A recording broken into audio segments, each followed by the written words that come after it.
All right, y'all, it's Florida State time. For that, I'm going to bring on my man, Brendan Sonnone, Knowles 24/7, the absolute best Florida State site in the business. And I'm excited to talk this one. I've actually done summer school in Tallahassee, so like the only school I think I've ever done summer school in.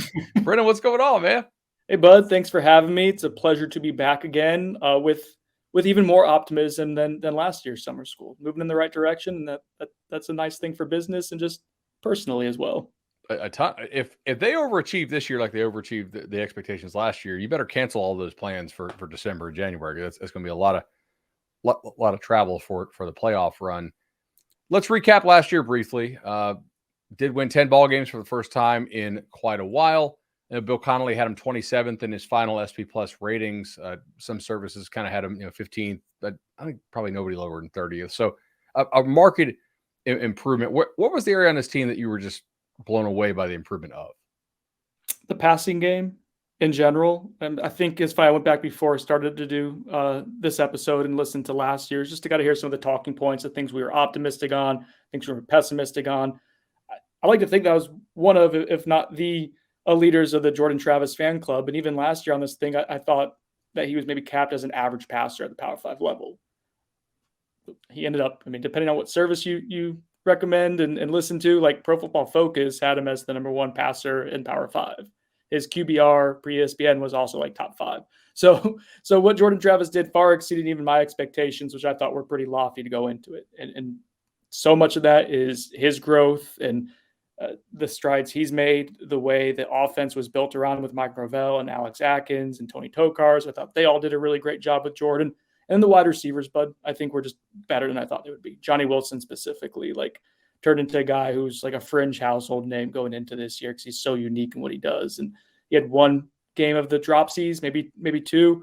Those were things we were concerned about. It cost him against NC State, but generally, like, he was one of the most explosive wide receivers in the country. So all that kind of melded together to far exceed, I think, what we thought Florida State could do from a explosiveness and balance standpoint on offense. And yeah, I think that probably gets you a win or two higher than what we were expecting going into the year. Let's jump right into the offense. I know my friend Bill Connolly had him 33rd last year. I found myself constantly adjusting the offensive rating in my betting system up to where I'm like, there's no way they're going to score this little points. And to finally, like, there was something they were doing that some of the advanced metrics weren't capturing. And I think part of it is Jordan's efficiency there and his growth. 49% success rate on dropbacks, like, pretty rarely sacked, right? Sacks on 4% of his dropbacks is nuts. Protected the football 24-5, touchdown interception. It's sort of absurd. Like, I'm not going to imply that the guy is capped out. Everybody can get better. If he can get better, where can he get better? Because, like, he's pretty much like they're very close to getting everything they can get out of him, I think. But, like, if it's possible, where can he get better?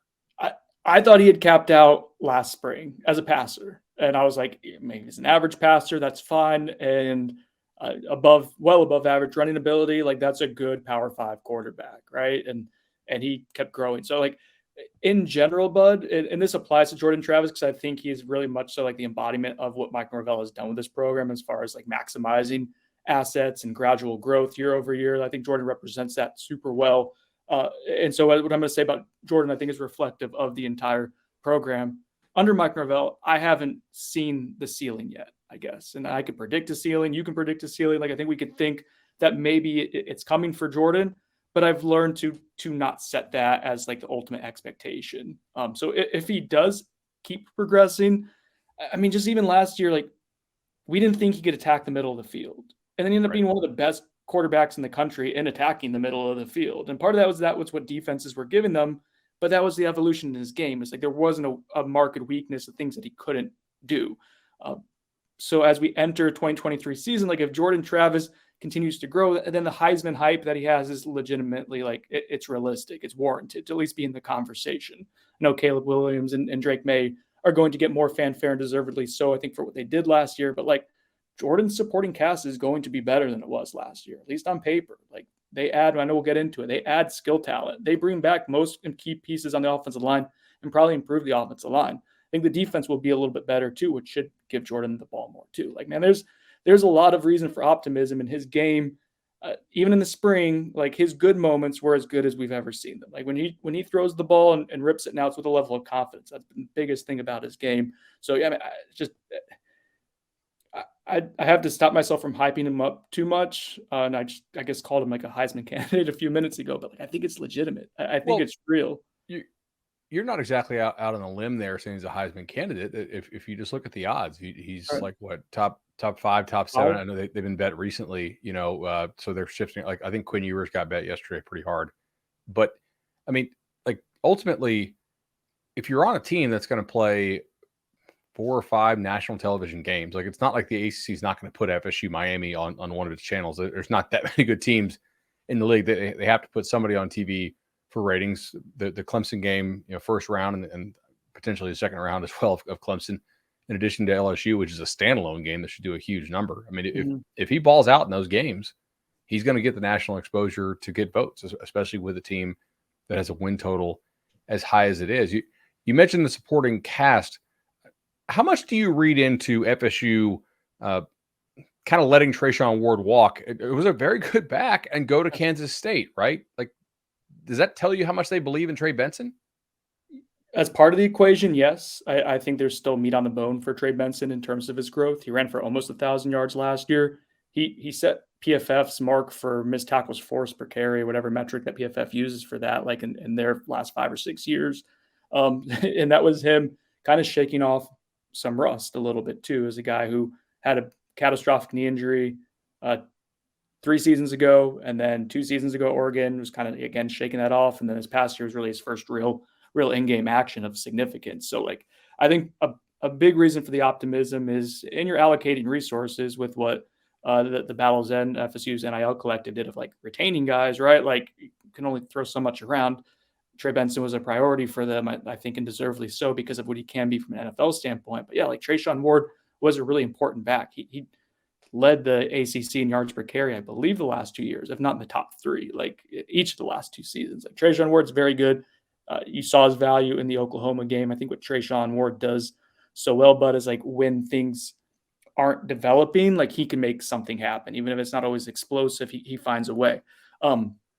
With that in mind, like I think the other part of the equation is belief in Rodney Hill, and for the national audience who's not familiar with him, he's a redshirt freshman this season. He was a true freshman last year, lower ranked guy, like a mid-tier 3-star, but someone who did very well, like in the GPS tracking in the offseason, good explosiveness, looked good in the spring, got progressively better. Frankly, was maybe the most explosive back that we saw in practice consistently. Some of that was increased workload because he wasn't practicing or playing as much, so you could practice him more.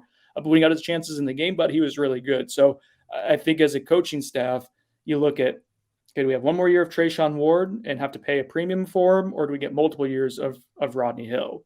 Because if Rodney Hill doesn't play this season, does he stick around for a third one? I don't know. So it's that combination of, okay, you want to keep Trey Benson as your priority. Makes total sense. He is a stud, someone who probably should rush for about 1,200 yards this year if things go as planned. But Rodney Hill is an important part of the offense moving forward. Lawrence Toafili is a nice like supplementary piece, skill, gadgety guy. And so that becomes your nucleus for your running game.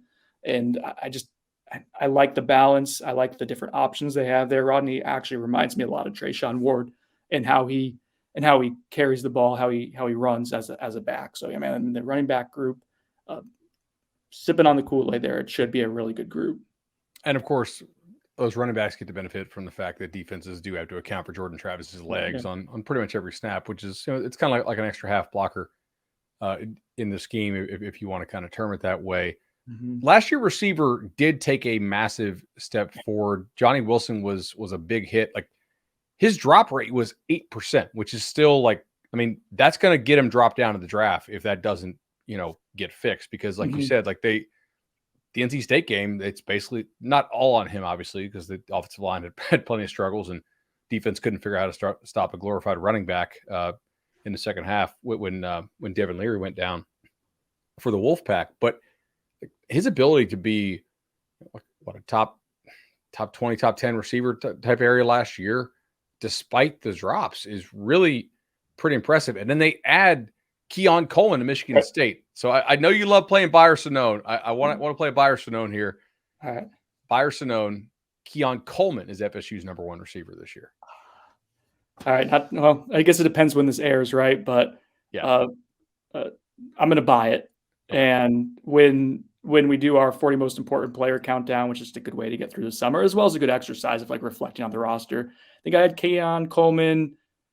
I had Keon Coleman at 5th. I had Johnny Wilson at 4th, but like they're tiered up the exact same. And I think Keon's going to do more from a stat standpoint because I think his game's a little bit more well-rounded, whereas Johnny Wilson to this point, and again, I don't want to set ceilings on guys because they keep running through them the last year and a half or so, or a season and a half or so, but Johnny Wilson, more of the deep, not speed guy because he's not super fast, but he's a strider. And so he's one of the best deep threats in the country because if you get him one-on-one, he's going to be able to get enough separation and then have that catch radius at 6'7" to be able to go up and get the ball and win it. Keon Coleman, I think, can do a little bit more of the dirty work and does a lot of things really well that Jordan Travis does well. Running over the middle of the field. He can take the top off the defense, slants, curls, some of the more intermediate stuff that will help Jordan Travis out. So I think they're going to be tiered very similarly with each other. It's going to be kind of your preference. You want chocolate ice cream? Do you want strawberry? No one really likes vanilla. It's just going to depend. But like both those guys, I think, are exceptional talents. I've seen Keon Coleman in person a little bit this summer, Bud, has been really impressive. You understand why he was a commodity in the transfer portal. The fact that FSU was able to find someone who in my estimation, probably is going to be like a day 2 draft pick or should be from a talent standpoint, that late in the cycle in the transfer portal is kind of crazy. And I think he just totally changes the complexion of your passing game. So that was a low point for FSU 2 seasons ago. Last year, I think we thought it would be better. We didn't know how much better. I speak for both of us there and people covering the team generally. You mentioned it was an improved group. It had a ton of room to grow, right? And speaking of Wright, like now you bring back Winston Wright. Like that's a wild card for this group because he was probably going to be their best wide receiver before his offseason injury. Like I don't know what to expect from the passing game other than I expect there to be a ton of options. And I think it's going to be good. You mentioned Winston Wright, who I mean was easily the most proven receiver that they had taken in the portal last year, right? Coming from West Virginia, he caught 60, 70 balls or whatever it was. And I think I'll also returned punts for West Virginia for a time. He gets in the car crash, doesn't play last year, did go through spring. Based on what you've seen in spring, like, do you think that he's going to be a player who plays a lot for them, or do you think they're going to play more 2 tight end? Because like the lack of a proven slot, I mean, if we're trying to nitpick this lineup, I guess the lack of a proven slot, if he's not back, is maybe one of the areas to nitpick. It'll depend. So when I look at the slot position, because you lose Micah Pittman, who was fine. He did well and helped him win games last year, right? So Winston Wright, as far as a pure slot receiver, probably projects the most of that. From last spring or from this past spring, I think there were moments where you're like, okay, you saw why they were so excited about him when he first came to Tallahassee from West Virginia. But I think where, again, I go back to this, I don't know where to put the ceiling on it, because when we saw him at the end of last season towards practices when he was able to start going a little bit more, I was like, he felt bad. Like I wasn't. You doubt the guy would ever play again, right? Yeah. And then in the spring, you're like, oh, he'll help you. I don't know to what capacity, Bud, but like he looks like he belongs at this level. So what does an extra 6 months, 5 months look like? I don't know, but he will help them, I think, from the slot. But also the slot's going to be super diverse this year because you're going to have Jaheim Bell, who you brought in from South Carolina.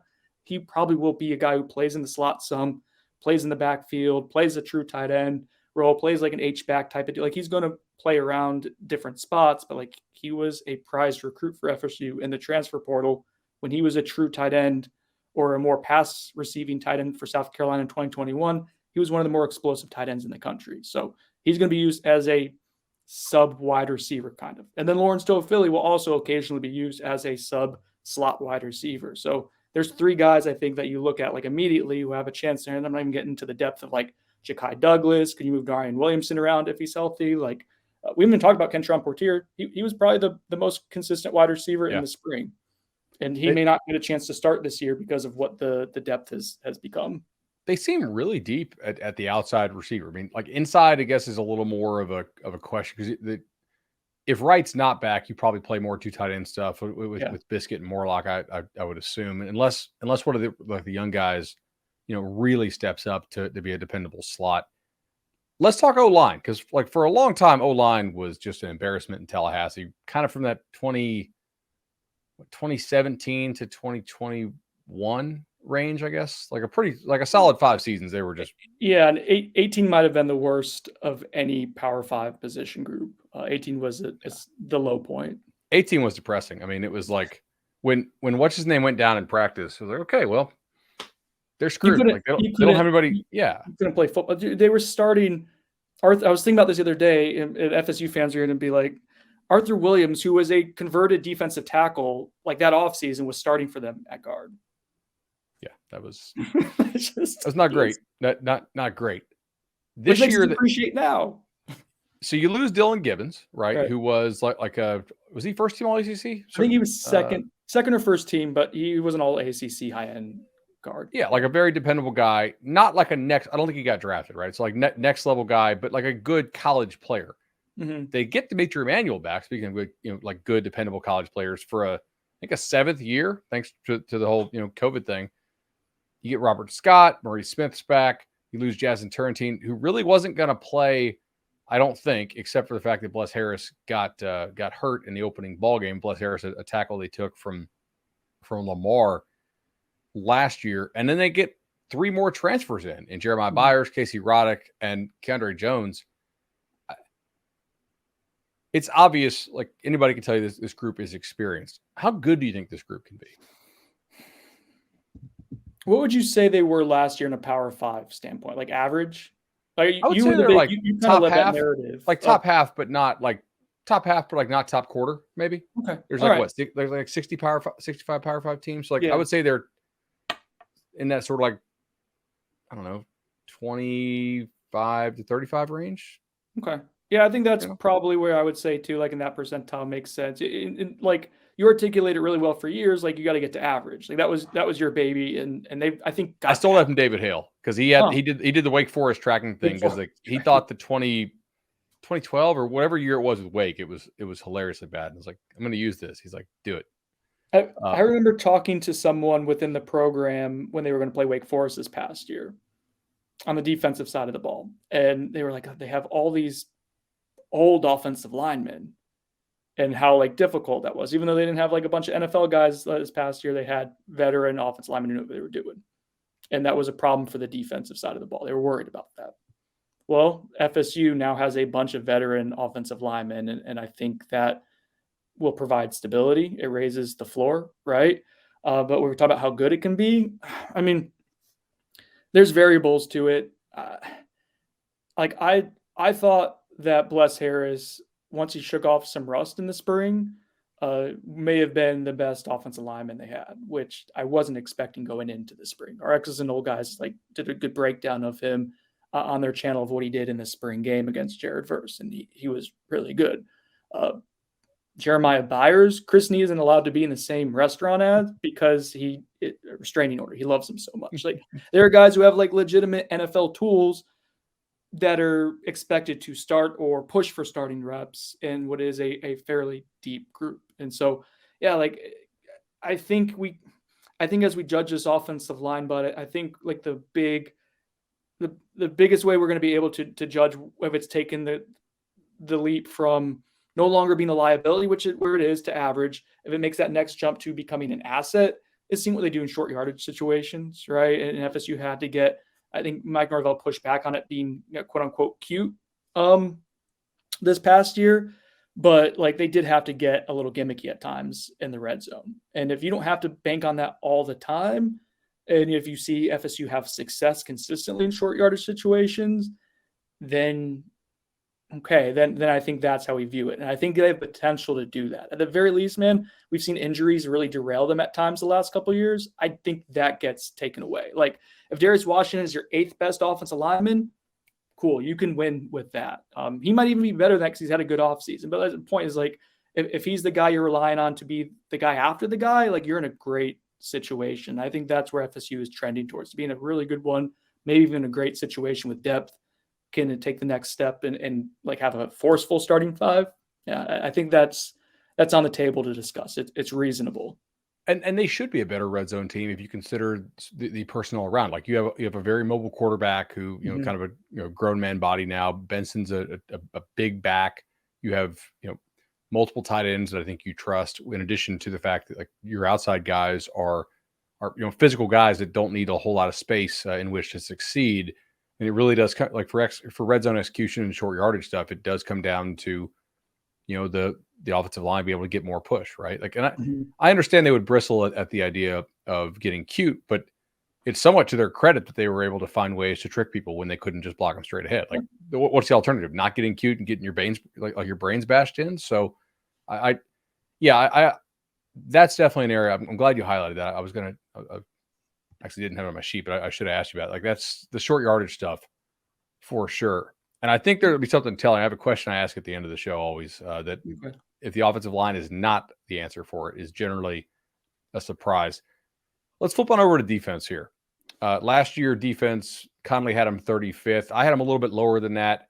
I know you and I have disagreed about, like, I kind of like, look, they played a whole bunch of, really kind of sketchy or hurt back, like either backups hurt guys or hurt backups down the stretch. But at the same time, like they did do to those backups what an improving defense would do, right? You think it's just sort of, there's kind of the covariance question that I think they'll have a chance to answer on night one. Like, can they be good against good? We'll see.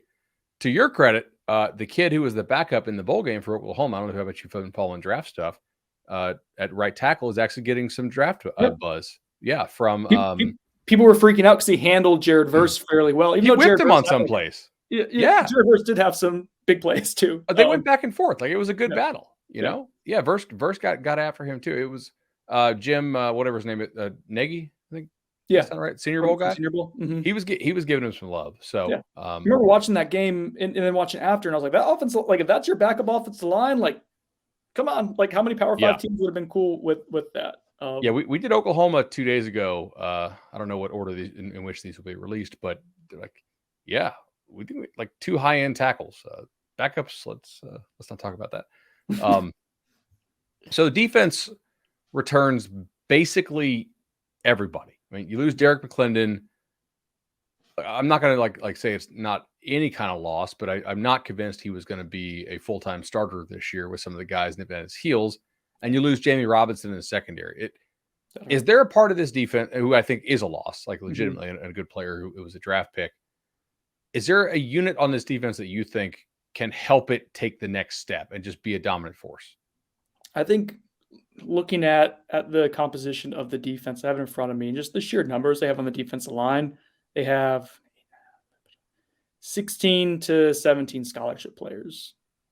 And about more than half of those guys are proven to some extent or another at either Power 5 level or high-end G5 guys, right? Because they brought in transfers like Braden Fisk. They brought in, Darrell Jackson from Miami, who had some good moments there. Gilbert Edmond was the starter at South Carolina at defensive end. So those are some of the transfer additions, in addition to finding a way to retain Fabian Lovett. When he's healthy, like I want to do this project a little bit later on this summer, like go back and watch him against LSU. That was really fun. Like he is a NFL talent. I don't know what round, but like he's an NFL capable player. But he's just older now and has some injury issues. But from a like, there's shades of Timmy Jernigan there. Not comparing him to Timmy directly, but like there's that I will flip you over and toss an offensive lineman around and be dominant. But you got him. You got Josh Farmer, who is ascending. Daniel Lyons was actually the highest graded defensive lineman they had, and had to play like against Wake a good deal. He had to play against Oklahoma a good deal. He was the highest rated, I think, actually entire one of anyone on the defense last year as a true freshman.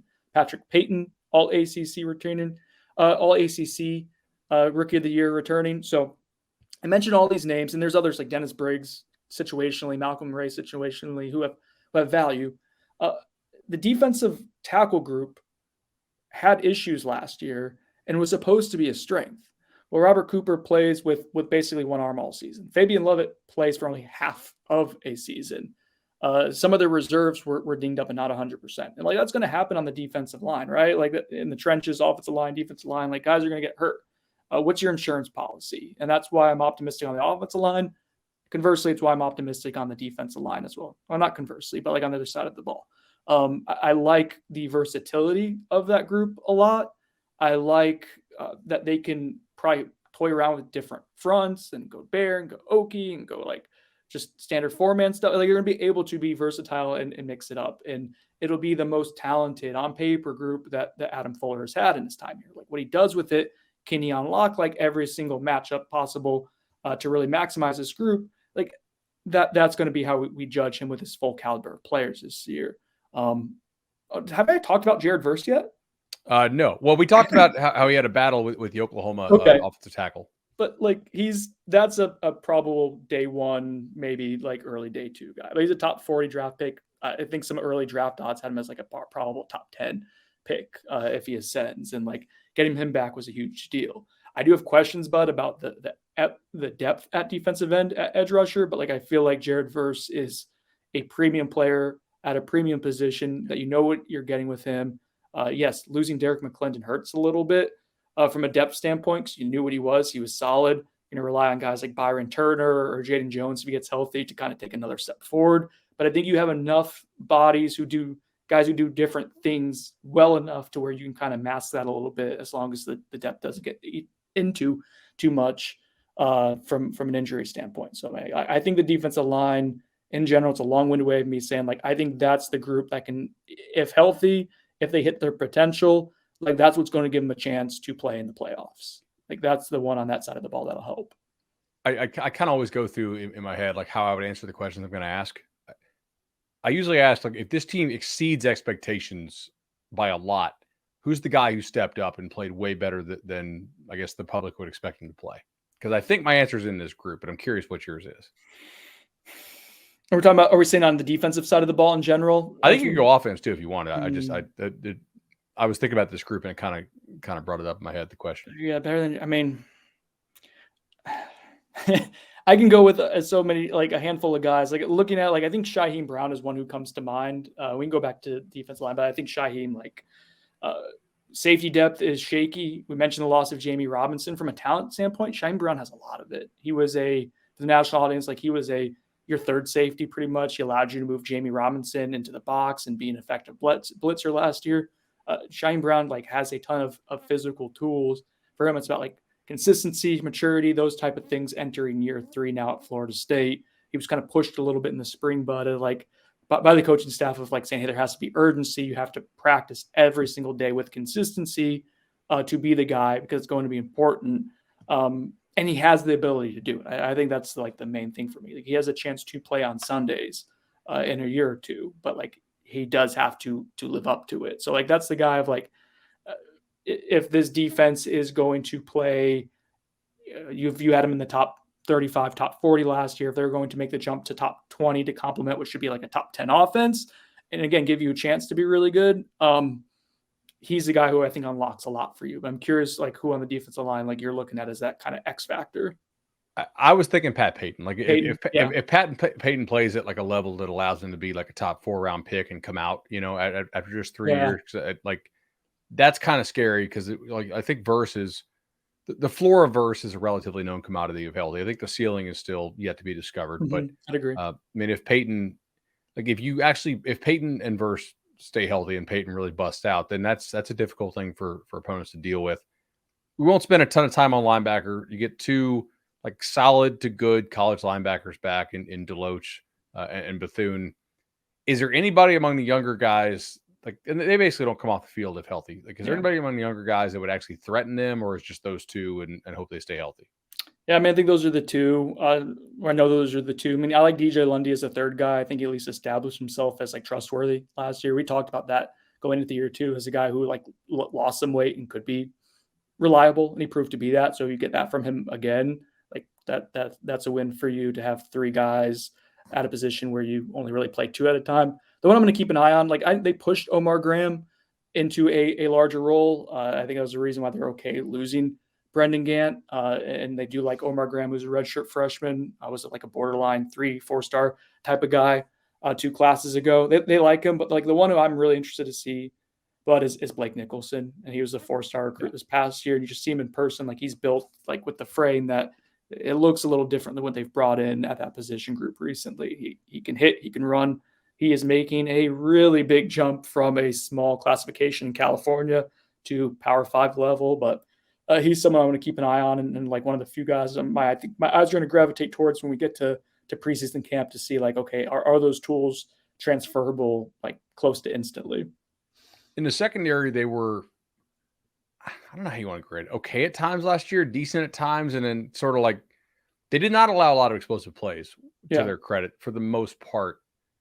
You can probably actually think of the explosive that they actually had in the year, but they weren't dominant to be sure against the better quarterbacks they faced. At times they got carved. At times that I think they kind of just allowed what you'd maybe expect them to allow.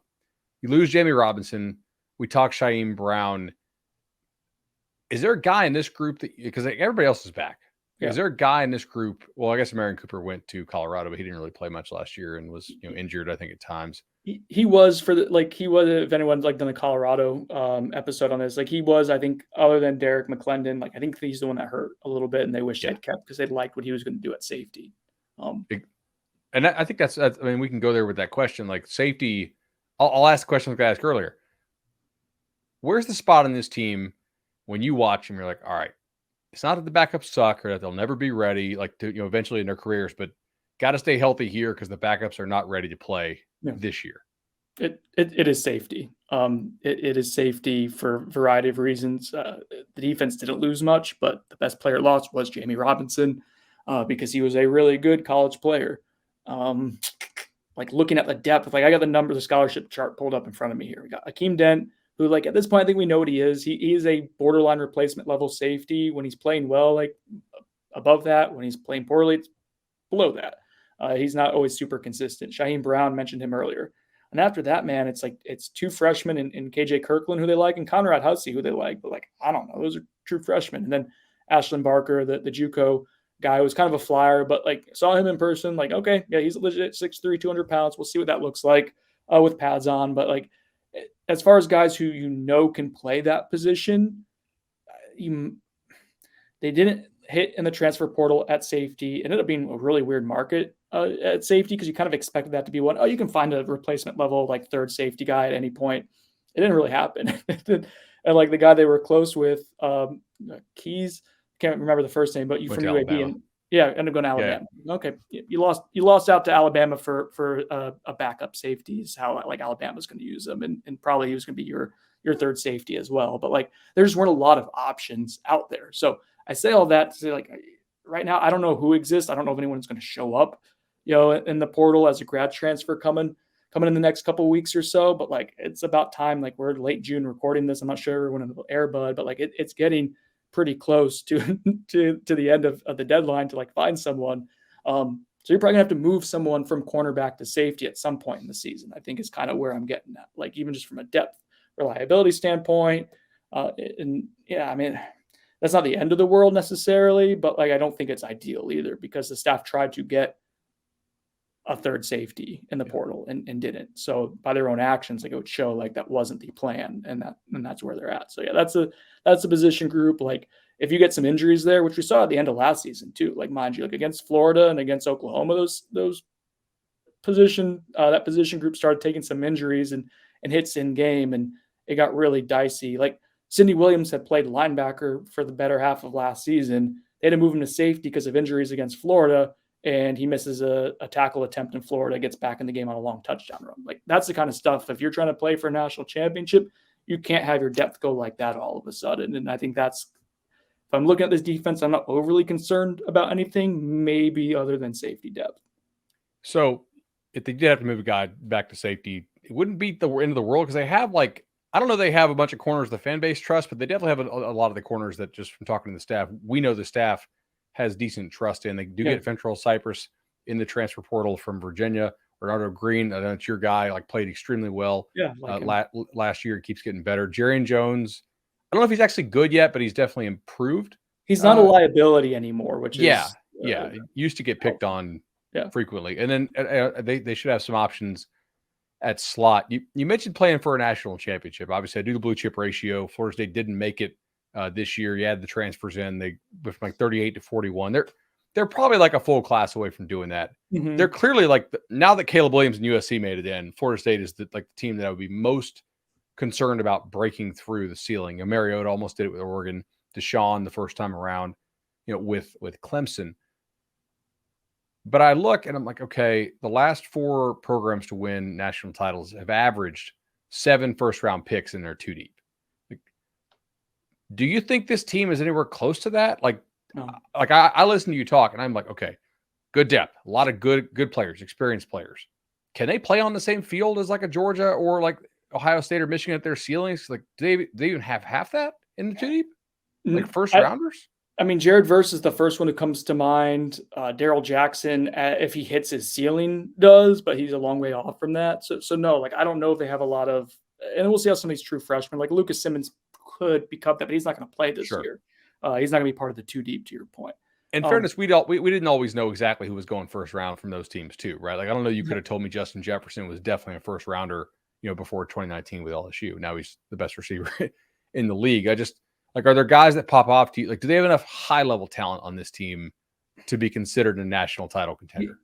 What's interesting to me that I think so, and the data that you bring up is like teams with it's legitimate. Like teams with more NFL talent are probably going to be better equipped to win the most important games. It's a tautology, right? Yeah, I mean, but like what I'm curious to see. This is like kind of the end of the COVID era, like of guys getting 6-7 years more consistently.